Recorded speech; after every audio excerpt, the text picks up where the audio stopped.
The biggest problem people have is they think they're not supposed to have any. And problems are the fuel for growth. Anybody who doesn't have problems is either totally asleep at the wheel or they don't have much of any kind of a life. No responsibility, nothing they're building. So I think the first thing is this misnomer that if I have a problem, there's something wrong with me or my life. And I think the second one is this delusion we've sold people on that getting what you want is going to make you happy.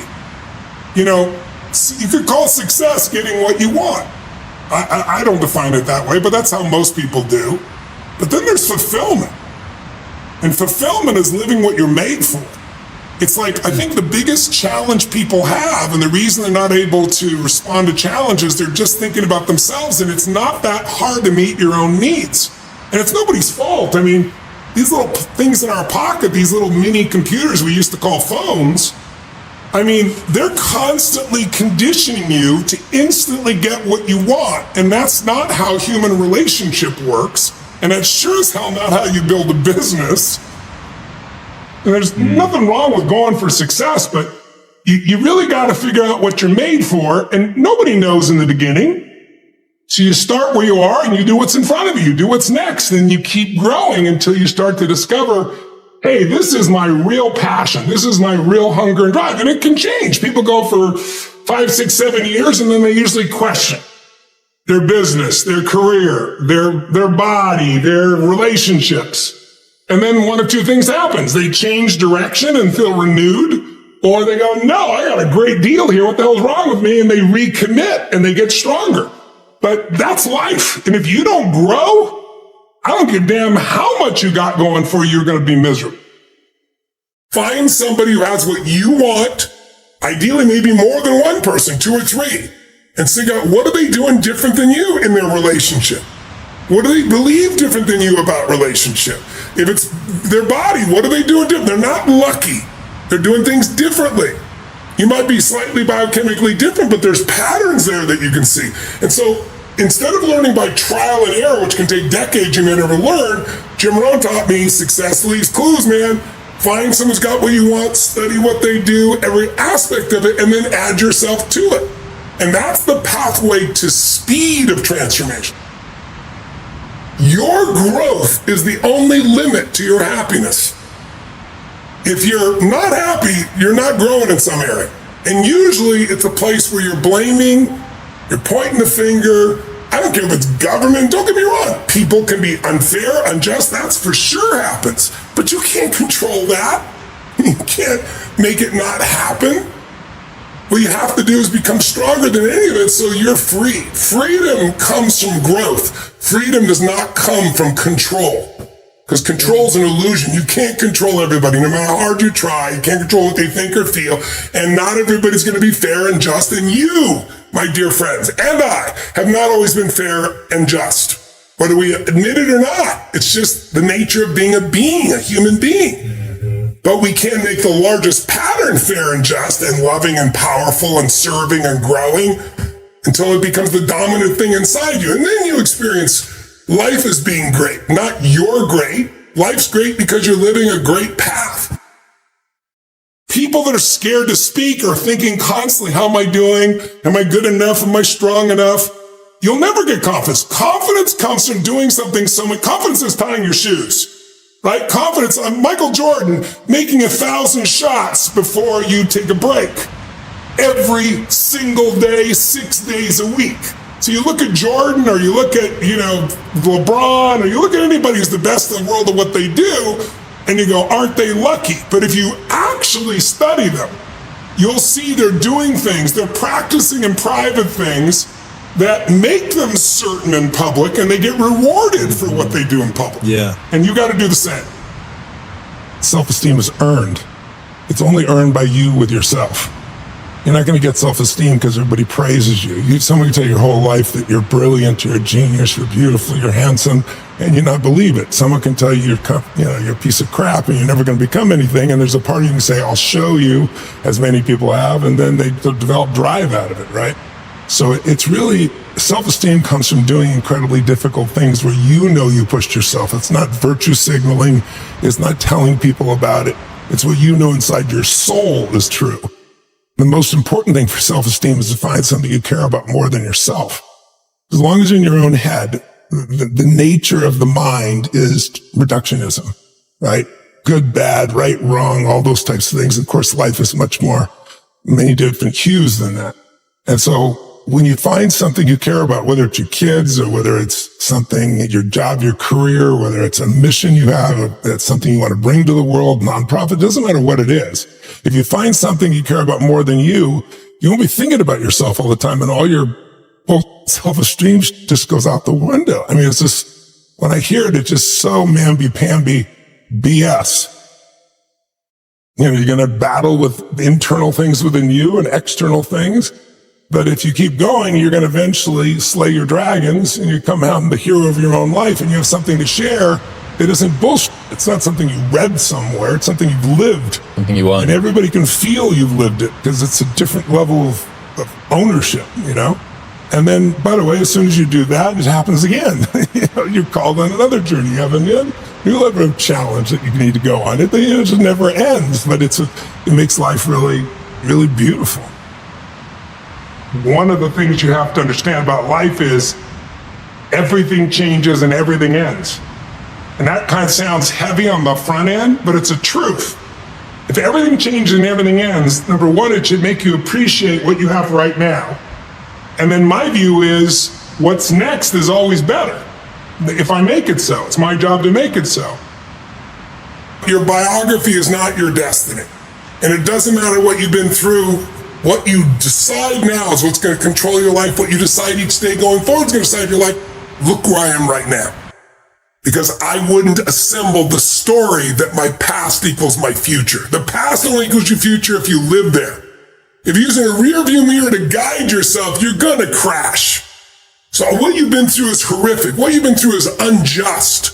I'm on your side. But if you hang on to it, you have no future, and you have no one to blame but yourself. Good times create weak people.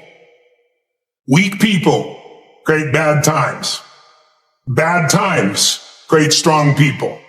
Strong people create great times. It's good to be strong with yourself, but beating yourself up just lowers your energy.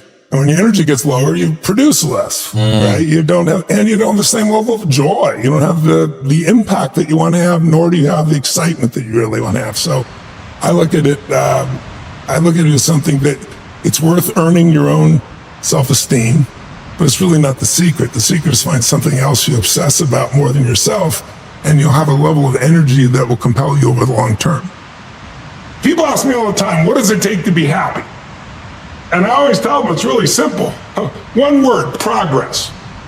Progress equals happiness. If you keep growing, you're going to feel alive. And if you keep growing, you're going to have more to give. And when you're growing and giving is when life is magnificent. It doesn't matter how many statues, Oscars they give you, or Emmys, or how much money you have in the bank. We've all seen people have all those things, and I get the phone call because they're depressed, or somebody commits suicide in that area. So it's really an inner game, and I think that's what's missing for us today. Follow the Motivation Daily podcast. Every day we upload speeches that don't just inspire, they transform.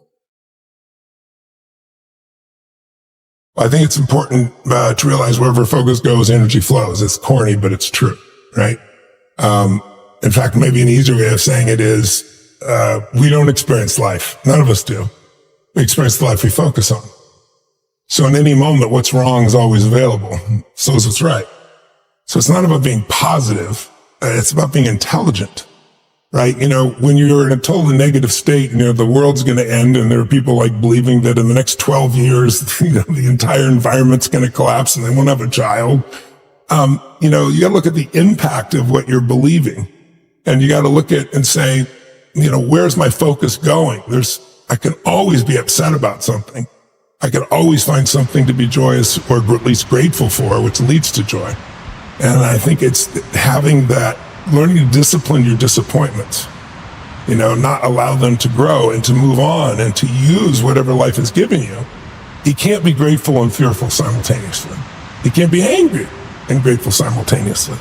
So what I do is I start my day, I make those changes, and I close my eyes or I look out at the water and I think of 3 things that I'm grateful for just a minute each. And I do 2 strong things, and usually one simple thing like the wind in my hair or my daughter's smile or something of that nature. So I don't just get wired for unbelievable things, but that primes that nervous system. And then the second thing I do is I take 3 minutes and it's kind of like a blessing or a prayer for the people around me, for the people I love. I start close, I send it out there. And there's been a lot of studies I'm sure you've read that Dalai Lama and others have done on compassion for strangers, what it does to your brain. And so I do it every day. And then the last 3 minutes I call 3 to Thrive, where I focus for a minute each on something I really want to make happen.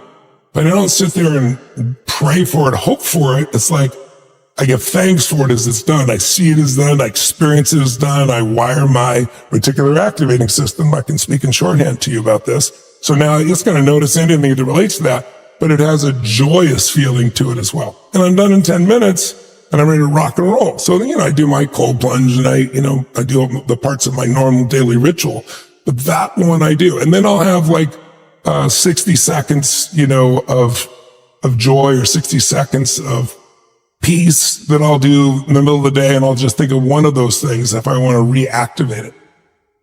You can have crappy self-esteem and achieve a hell of a lot. Now, the real question is, what do you want? And I think if you want an extraordinary life, which my definition of that is life on your terms. Like, what's my idea? It might be different than yours completely.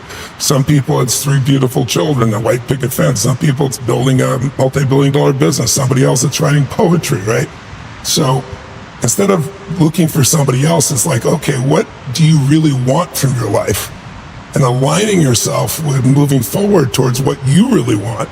And I think if you can do that in a way that also you feel serving others simultaneously, there's a sense of meaning in life that can't be replaced by self-esteem or praise or compliments or being nice to yourself. And I don't think it's bad to be tough on yourself. I'm pretty tough on myself, to be honest with you. But I'm much better at celebrating now. And I also realize being overly tough on yourself usually comes by making, comparisons that don't make sense. But like you look at somebody like Steph Curry, and you see this guy, to shoot the ball from almost half court, chomping on the side of his thing, and he doesn't even look. He turns around and just waves because he knows it's in already. And there's swish, and the crowd goes crazy. And people look at that and go, he's unbelievable. It's unbelievable. He's the greatest 3-point shooter in history. There's no one like him. But what they don't pay attention to is that isn't like a little gift, right? He shoots 500 shots every single day, never less than that, 7 days a week, for more than 15 years. His 15-year professional career, he's been doing it since before he was in college. His dad really trained him. So think of that, 3,500 shots a week, 168,000 shots in a year, 2.52 million shots in his 15-year NBA career, so he can make 3,600 shots. Not even 0.1%. I tell people, you get rewarded in public for what you practice in private. Your training of your nervous system to do things is what really matters most. And you can't just be in your head. I think the problem is that people don't have something that they're wanting to serve more than themselves. That's where my energy comes from. I don't have to work in a day in my life. Why the hell do I do all this crazy stuff? Because it's so much more interesting to be in the game of life and keep growing and expanding and being challenged. That's what makes you feel alive. And are there problems? With 105 companies, I can promise you. But if I thought my life was supposed to be problem-free, I would be really stressed out. And if I was just doing it for me, I would have stopped a long time ago. It's like, I know you've asked me a lot of times about confidence. You just mentioned it again. Like, yes. Is there a lack of confidence? No, it's a lack of mission, right? Because what happens is when you have something you want to serve, if it's your child and everything's on the line, you won't come up with answers. You'll never come up with it for yourself, right? So it's like having that sense of mission. And then I think the next problem is that people think they have to know how. I call it the tyranny of how. You get all excited, I'm going to do this. And then your brain goes, I've never done it before. Oh my God, what did I say? I don't know how to do this. And they tend to focus on how to do it. And when you start with how, you're screwed. Most people major in minor things. You know, they know more about some actress's personal life than they know about their own physical body or their vitality or their energy or their emotion or their business or their career. And so what matters? A few subjects, your body, because your energy matters. That energy is low. Everything I just said is worthless to you. Because you're just going to go, he's talking too fast and there's a lot going on and yeah, well, hopefully the future will be better. Because when you're low energy, you don't use your full intelligence or ability. The point of the matter is most people, that energy has been lower. So you need energy. You need emotion. If you don't know how to master your emotion start wars. Emotion creates peace. Emotion gets you laid. Emotion gets you children. Emotion is what can make that business work or fail. And most people don't know how to direct their own emotions. What's another lesson? You got to look at your own financial world. If you don't master it, it's going to create enormous stress. Your relationships are everything, as we've already said. Your business or your career, or hopefully it's your mission. And then there's the spiritual side of life. So you can take a half dozen areas and go, let me find who's genius in this area and let me go learn from them. Let me go read, let me listen to podcasts. Let me be conscious about feeding my brain things that are going to give me not only inspiration, but insight and skill and tools.